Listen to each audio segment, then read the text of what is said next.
Are you a deviant? You know, like those of us who binge watch serial killer programs, laugh at the stupid shit people do, and revel in anything adult? Well, you found your people. Join us as we crack open the door to the padded cell and release the insanely stupid, the weirdly wonderful, and those who choose to live outside societal norms. We'll delve into the strange, the macabre, the sexy, and the outrageous. So, if you're a deviant, then you have your place with us in the padded cell. Hello and welcome to episode 64 of the Padded Cell podcast. And it's nearly Christmas! It's going out on the 5th of December. That was really common. Christmas! 5th of December, it's not long to go, is it? 20 days. I know, yeah. I mean, we are still recording this at the arse end of November. Yeah. But there's a tree in the background. It feels like it's Christmas. It's like Christmas everywhere now, isn't it? Yeah. There was Christmas deckies in Home and Bargain before Halloween. It's ridiculous, isn't it? Why? It really is. Anyway, we're not going to go on about all that, because every year we do. No, I know. Oh, Christmas is coming early every year, and moan. I have a very quick slurp of me very hot steaming tea. Is that fresh out the kettle as well? Yeah, Fresh. yeah, Psychopath. and black, no milk. So, this is going out on the 5th of December, like I said before. Mm-hmm. And you know, I always look back on, events and stuff like that, interesting stuff. Yeah. Quite a lot of notable people died on the 5th of December. Let's see how many I know.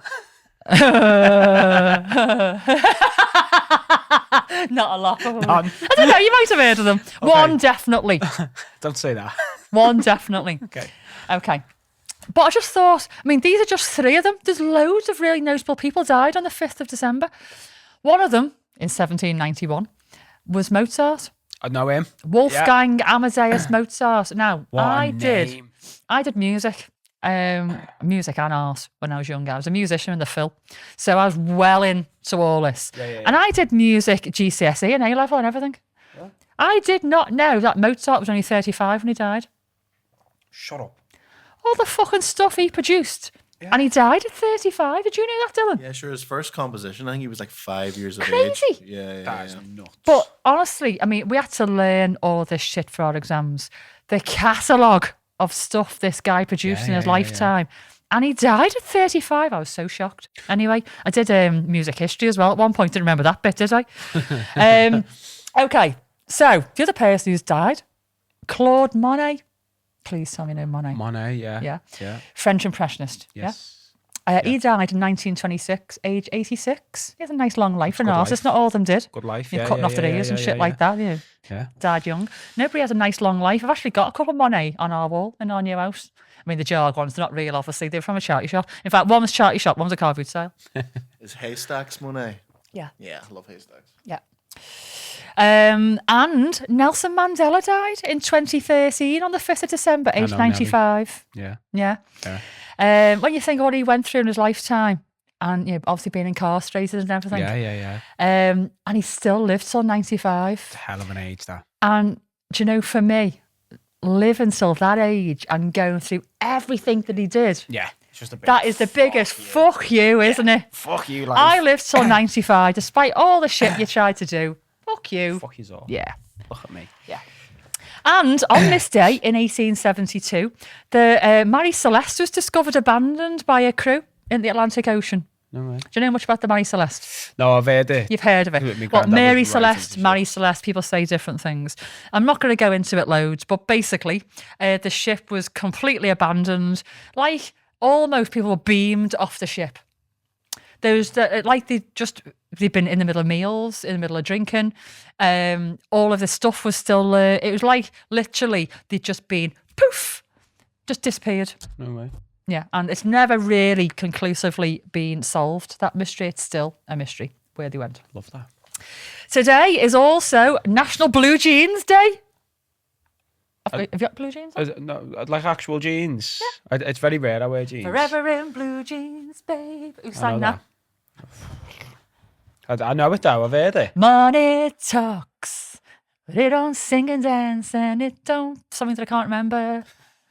No? Forever in blue jeans, babe. Who sang it? Who sang that? I have no idea, Vicky. I can hear the song when you're saying that. I can hear that bit in my I'm head. going to leave it in there a little bit and let you think about it. Right. It's also National Ninja Day. Oh, come on. And I don't know whether you managed to get that reel that I sent over to you I can earlier. put it in post, but Okay. I don't have it here right. Oh, you WhatsApped it through, he said? It needs updated on the computer. Okay, so we can't see it. So what we'll do, we'll share a reel when this goes out. I shared it with you, didn't I? You can't remember. So basically, there's a range of T-shirts out there. And it says something like, how can you tell I'm a ninja? And it's a black T-shirt with white writing on it. And you just flip it like that. And on the underside is a white ninja face. I'm like, oh my God, this is inspired.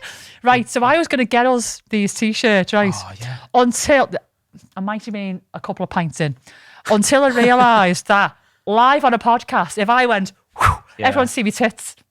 So I thought, I best not do that. 2 tops. Yeah, I didn't think about that. So it's National Ninja Day. And we did have a reel, but we can't show it to you, but we'll throw it online for you. I'll be able to put it in the episode. Will you? Yeah, Thank you sort very it in much. right here. You'll just like knit it in. Yeah. Right. here. I am going to do a very quick, well, maybe not a very quick, it'll have to be quick, segment. And it's about a festival in Germany. Here we go. As you all know, I love a festival and I love Germany. Yeah. I don't think me and Jim are going to get there again this year, you know. Fuming. I wouldn't mind. Vanilla and Arsmith have just come back from Berlin. And while they were there, they were messaging me and sending me photos, and I was living vicariously. But I just don't think I'm going to get there. No, Jim's been buying in bratwurst and everything, and eating them at home because I'm not going to go to Germany. Yeah. So there's a great festival in Germany. It's actually over all of Bavaria, but also other parts of Europe as well. And it also has stretched now to Australia.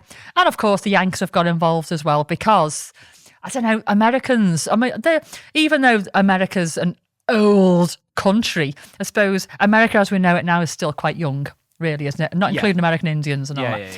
And so they love European history.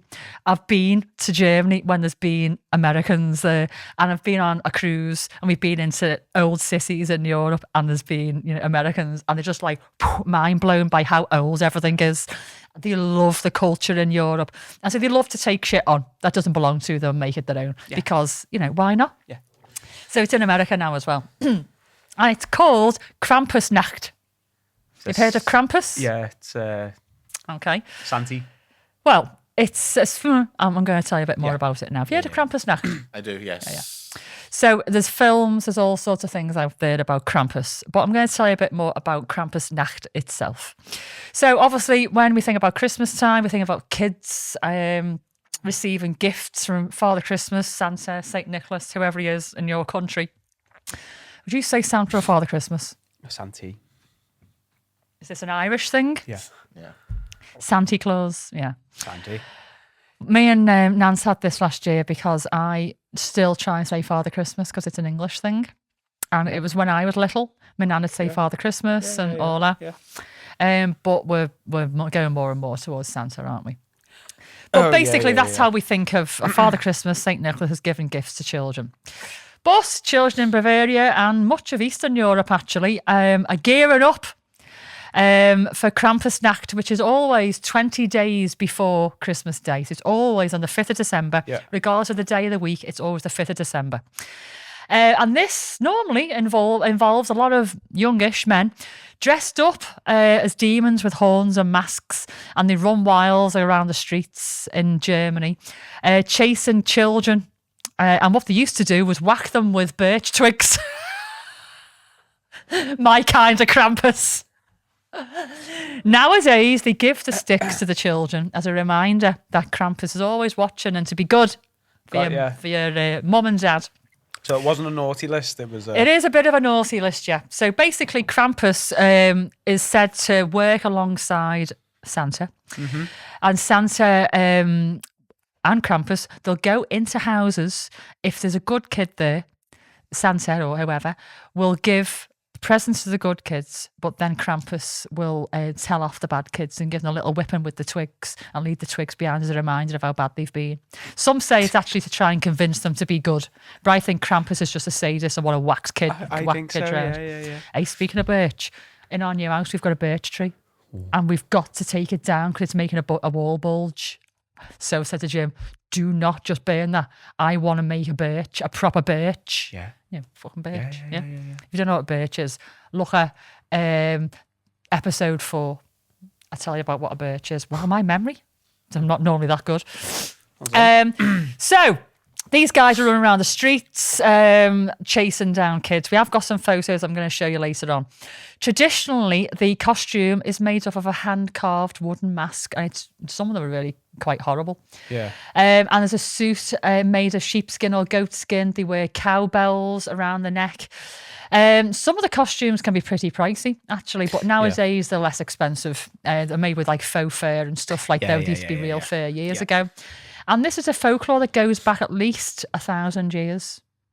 At least 1,000 years. And they know that it's been a tradition in Germany for at least 900 years. Got you.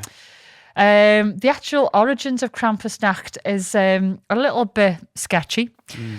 Some people think there's links back to paganism and Christianity trying to reclaim pagan symbols as their own to try and rid paganism. Other people, they just think that it's just something that's just been developed as a thing to scare naughty kids into submission. Like a lot of other cultures, they develop things in there. I think it's the pagan thing, personally. And the name Krampus actually, they think, comes from either the Bavarian word Krampen, which means dead or rotten, or from the German word Krampen, which means claw. Not too sure. Yeah. He's normally featured in drawings and artwork as grotesque, with one human foot and one goat foot, typically covered by black hair, and a very long, like dragon or snake-type tongue and fangs. Now, we have got a picture. It's Krampus 1, Dylan, and it's a greeting card from 1900. Oh, a greeting card? He's sick. They call these Krampus cartons. And you can see that he's got one human foot, one hoof. He's got the horns there and everything. Gross fun. But that's a card. I think he's about to slap the arse of that naughty kid. It's a bit rough, isn't it? What's he doing with that tongue? I don't know, but it's a bit naughty, like, isn't it? Yeah. I mean, he's about to pull his pants down and he's got a lizard-like tongue hanging out of his mouth. So we'll swiftly move on from that one. So this has been going for centuries and centuries, but it was actually banned for a little while, Krampusnacht. In Austria, in 1932, during the election, the Krampus tradition was prohibited by the Dollfuss regime. Under the clerical fascist, it's called the Vaterländische Front. I'm so sorry. So sorry. People will be on Facebook in the comments. Fatherland Front. I should have just said Fatherland Front. Yeah. And the Christian Social Party didn't like the idea of this horned demon frightening kids. And there was pamphlets distributed in the 1950s as well, saying Krampus is a very evil man. And they shouldn't be encouraged because it might damage children's mental health. I'm sure at the time parents were smacking the kids all over the place when they were naughty. Yeah. But, Krampus, no, bad. Krampus, bad. But anyway, shortly after, he was embraced back into culture a few years later in the 50s, and now it's all over the place. And like I said to you before, you do see Krampusnacht now in many US states and Australia as well. In 2013, over 200 Krampuses. Do you call them Krampi? Krampi. Krampi. Let's go Krampi. Krampuses. There's too many for me. Krampi. Yeah. Is in Austria's first ever annual national Krampusnacht. Those 200 of them running wild with the twigs. Yeah, pissed. Sounds so good. It does, doesn't it? And in Clintonville, Ohio, on December the 5th, 2015, it was the first Krampus parade over there as well. And they have them both in Seattle and Philadelphia and other places around America as well. So we've actually got a picture of Krampus 2. Please. Oh, look at that. I mean, it's a little bit like digitally enhanced a little bit there, but it is a real costume. And you can see it's like full fur. That is amazing. And it's a wooden mask. It's boss, isn't it? Yeah. We've got a few more, Dylan. 3, 4, 5, 6. Just flick through them. There's the wooden mask on this one. But he's got hold of the kid. The kid is not amused. No. Not amused at all. Little fucker. Yeah. He's obviously been a bad kid, hasn't he? Yeah. And we've got a few more, Dylan, as well. Cool. That's a proper part. See the fire in the streets, that's really common. So they set fires in the street and then dance around them, and there's obviously people behind barriers watching the parade going on. Yeah. The horns are great. I love them. Okay. Wow. I've added this one just because the costume is epic. I think we'll leave it at that one, actually, Dylan. So for those not watching, there's a guy in like a white costume with lots of fur, pluming from the shoulders. It looks like leather. Type of jacket, and it's got like high collars on it. It looks quite regal, almost like a Saint Nicholas type costume, I suppose. Yeah. But then he's got the Krampus mask, and it is a wooden mask, but it's got like a beard and amazing horns, like goat horns coming out the top of it, and it looks like he's got white contacts on or something like that, doesn't it? Yeah. But he is like the cock of the Krampi, isn't he? Not fucking with him, He's just like that. Yeah, fuck all you Krampi. Yeah. I am like King Krampi. I am. Just move away, everybody. I am him. And he's got other pleb Krampi behind him with the twigs. He hasn't even got twigs. No. He's too good for the twigs. He's getting all the other pleb Krampi behind him, whacking the kids with the twigs. He's just the cool one. He just points. Yeah, he's bossing. Yeah. So would you go to Krampusnacht? Fucking right, I would, yeah. Yeah, I would. That's all. I'd take the kids. Yeah, I would. I think it sounds boss. And like I say, we do go to Germany quite a lot. And I think I might actually be making a point of going around the 5th of December now to go to Krampusnacht. 100%, yeah. I mean, it's basically it's a festival steeped in history and tradition, but it's just turned into an opportunity for young guys in Krampus costumes to run wild pissed, because there has actually been some instances in Austria where there's been guys arrested because they've been drunk and disorderly as Krampus. Can you imagine how scary that would be? Pissed Krampi running amok. It'd be like Benidorm on a bad night. Well, wouldn't it? Yeah. Or a good night, maybe. It depends which way you sounds go on like that a good one. stag do. It does, doesn't it? Yeah. So there you go. Krampusnacht. And I'm really sorry for pronouncing that German word bad. I've actually practiced it a few times and I still got it wrong. Yeah. Right. Apparently you've got our dangly bit. I've got a dangly bit, Go on. I'm going to hop straight into it. Imagine yourself in like sort of a Roman Colosseum or octagon or some sort of fighting arena. Okay, I was hoping for an orgy, but okay. No. How many 10-year-olds do you think you can fight at once? Now, these 10-year-olds are not, you can't incite fear into them. They're all ready for a fight. Okay. This is a real thing or just like hypothetical? It's hypothetical. I haven't got them in a van. So, because I'd be like that. Pull them up. Oh, shit, weekend. I could do some kids to take it out on. Pass me the birch. So, yeah. So, we're in an arena. Yes. With loads of Romans, as you're saying, kids. It's just some sort of enclosed arena. Okay, And with 10-year-olds. Yeah, you say, go on, I can take 50 of them, and bomb 50 10-year-olds spawn in. How many do you think you could take? Like kill them, you mean? Knock them out. Knock them out. I was going to say, we're killing off kids. It's not good, this. Am I allowed to use implements? Nope. Or is this bare hands? It's just hand to hand. I've got to knock them out unconscious or just Yeah. I'd love to see it. I mean, I'm taking this very seriously because I hate children. I'm actually considering all the scenarios through my head now. How I can knock all these kids out in one fell swoop. I'm thinking about a bullwhip. I just go. 50. There you go. 50 kids. 50? Yeah, easily with a bullwhip. With one swing me bullwhip, that's it. The lot of them out. I break the rules just for that. Yeah, you can have a bullwhip. Lady seeing a bullwhip, 50 kids. Okay, go on. So what's the point of that? I just wanted to see how many you could take on. That was it? Yeah. Okay. Well, there you go, 50 with a bullwhip. I might not knock them all out, but I can knock them over. No problem at all. Be like Skittles. And then would you go around once they're lifeless on the floor and just to make sure they're down? Yeah. Yeah, definitely. I fucking pay to see that. But how would you be able to do and how? How would you choose to do it? You'd get like a water cannon or something. You'd get a fireman's hose. Just a riot hose. Yeah. Just a riot. Oh, fucking thousands. Oh, do you know what you could? Oh, this is so bad. I forgot we were recording. No. Because every watcher with children's going to just unfollow me. She's just gone too far now. Okay, so what I was going to say was you could have a big target, big massive target with a kid, and you could fire hose them and see what you could hit on the target with a kid. I don't mean it. I really don't mean it. Oh If I'm a nana one day, I'm going to be such a lovely nana. I imagine you would be. Kids don't have kids. Yeah.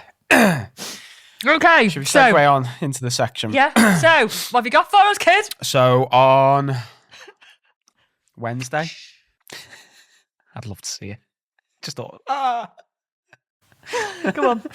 So on Wednesday, I got my hand re-hit. Oh, I didn't tattoo. notice. Yeah. Nice. It's all a bit lumpy and bumpy and Okay. shit at the minute, but it's way more outlined and Yeah. you can actually, it doesn't look like a black mess on my hand now. I didn't think it did before, but I knew what it was, I suppose. Exactly. But like people glancing at it and stuff might be like, what the fuck's that? You Yeah. fucking...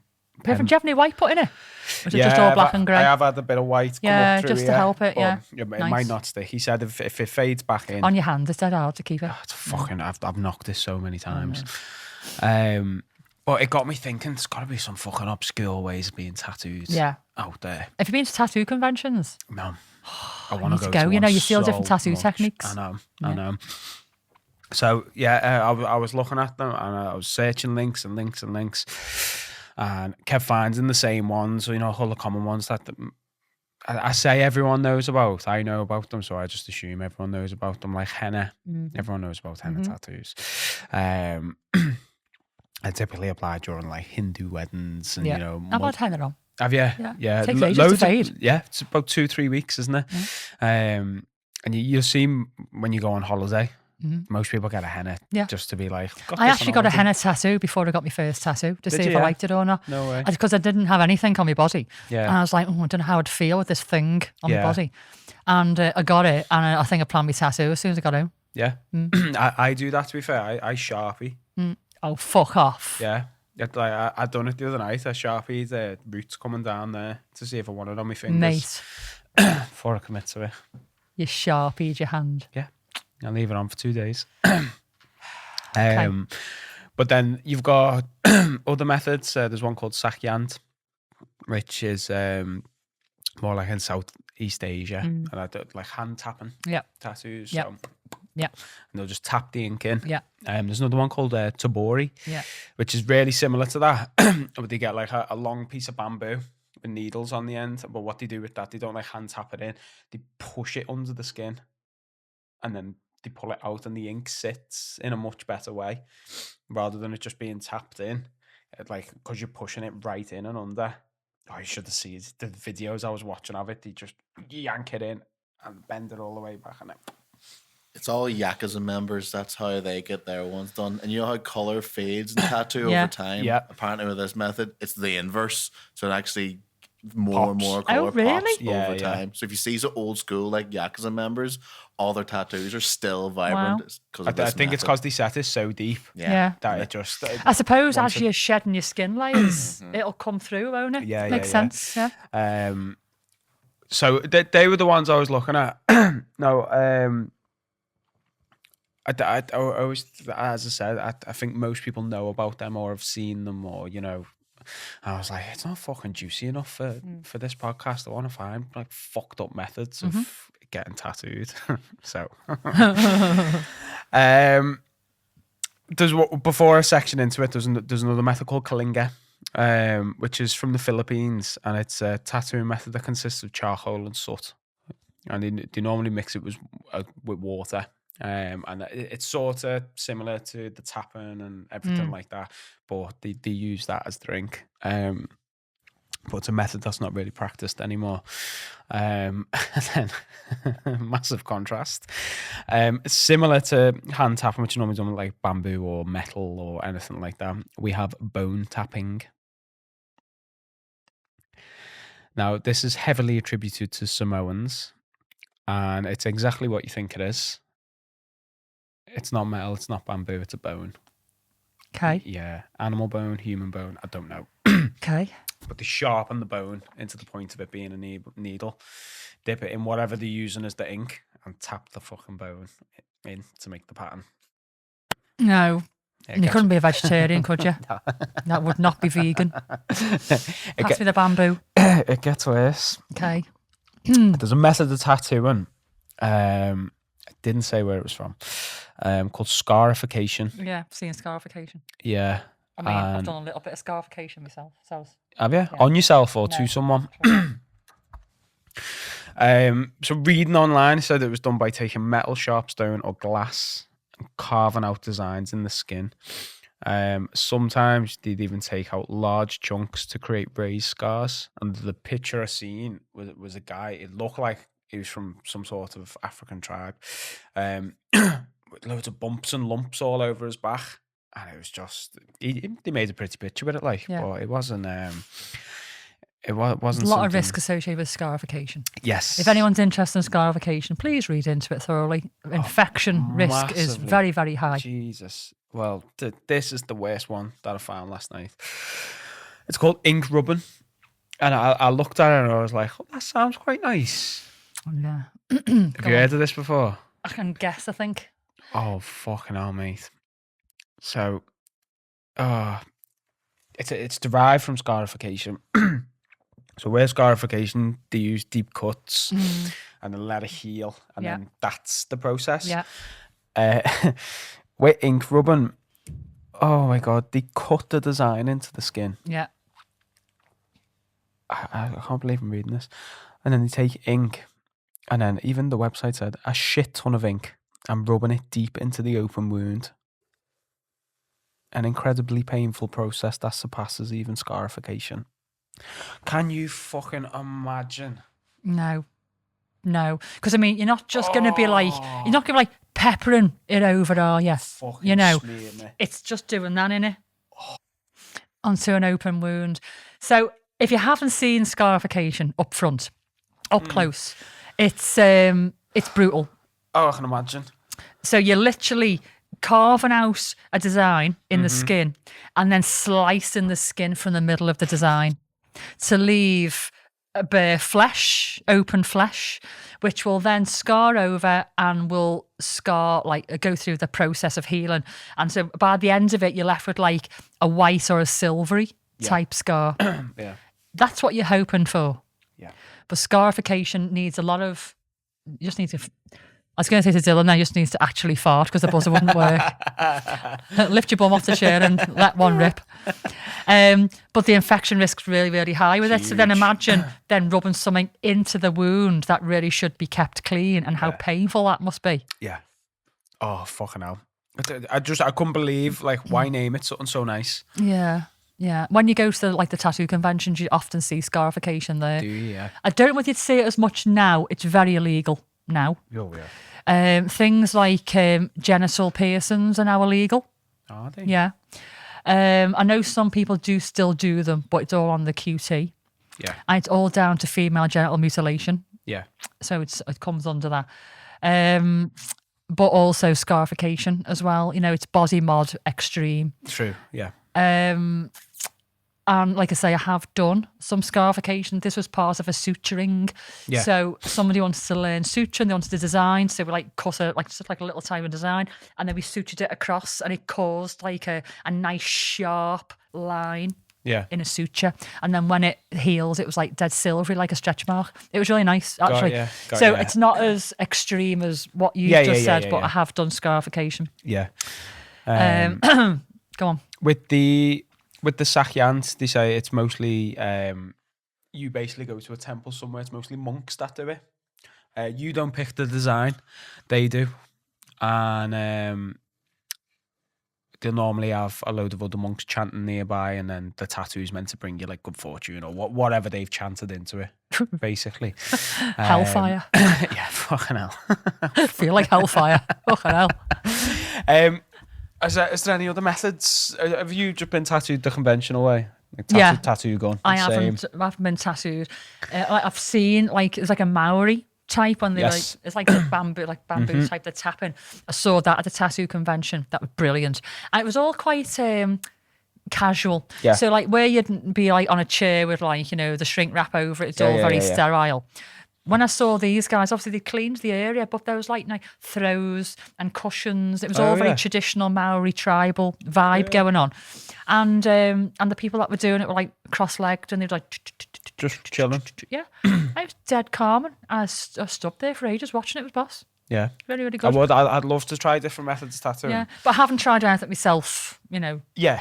I've seen loads, like. Yeah, that's me. I didn't want to try and find anything deeper than that ink rubbing. Ink rubbing's enough, thanks. Thanks very much. Oh, and I'll rubbing ink into a big, massive, open, gaping wound. Can you fucking imagine? Can you do me a clock on my arm? No, just stick to your Sharpie. Fuck that. Yeah. No. Thank you very much for that. You need to go to a tattoo convention now. Yeah, it is on the list. Liverpool every year, normally in Adelphi or somewhere. Yeah. But it's good to go to because you see all sorts of different things. Really great artists, showcasing the work if you're looking for a different artist, but also different techniques and all that kind of things. Really good. Really good. Yeah. Thank you very much for that. It's on the list. Right. I am going to go on to our Fetish Factoid before Dylan boots us out. Just before I do, just a few little hellos to new Patreons. We've got Comic Book Gal, New Zealand, Liam, Norma Jean, Bryson, Katie H, Ashley M, and Kira. And a cheeky spank to our OGs. Oh. Welcome. Right. Do you know Yes. what Yiffing is? Yiffing. Yiffing. I think Dylan might know what this is. No, Yiffing. I've no really? idea. Yeah. Okay. Why would I know what this is? I don't know. Do I seem the type to be Fucking in the Yiffing? dark horse, you little yiffer. Well, you little yiffer. No, not because you're into it. But I think you said at some point that you had a fairy friend. Yeah, I do know someone who is a furry. Yeah. So Yiffing is linked. Is Yiffing the owner of a fairy? Or No. So, Yiffing is pornographic material involving stuffed animals or people dressed as fairies engaging in sexual acts. Okay. So, obviously I looked into this, I researched it once again. There's a lot of Yiffing out there. But there's also something called Plushophilia, which is basically a paraphilia involving stuffed toy animals. But this doesn't always involve sex. Okay. Yiffing is an actual sexual act with a stuffed toy or yourself dressed as a fairy engaging in sexual acts is known as yiffing. Got you. Okay? But plushophilia isn't always sexual. Some people just enjoy being around stuffed animals. It could make them feel nice. It might transport them back to when they were a child. Yeah. Invoking nice, comfortable, warm feelings. Yeah. And that is also the case for a lot of fairies as well. Yeah. It's not always sexual. But like everything, there are some people who add sexual elements into it, and some plushophiliacs do this as well. So, when I was looking into how people yiff, there's loads of yiffing porn. Is there? Yeah. You ready for this? No. Different methods of yiffing. So there was one lady I saw, this is the lame one, and she was tied to a giant teddy. So somebody had tied a proper intricate tie with a teddy, right? Yeah. And she's just sitting there like that with a teddy behind her, roped to it. Yeah, that was it, in nice, sexy underwear. Then there was somebody else getting spanked across a massive teddy. Yeah, Okay. Yeah. Nothing too much.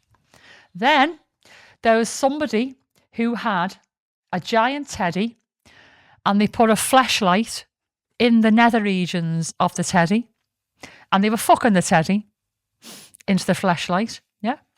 But the best one... That wasn't the best. The best one was a guy who had a fleshlight in a teddy, but he'd got a teddy with one of them voice recording things on the inside. No. And he got somebody else to record short sentences that the teddy could say at any given point as he was fucking the teddy with his fleshlight. And on the porn, he's fucking the teddy's doing all that.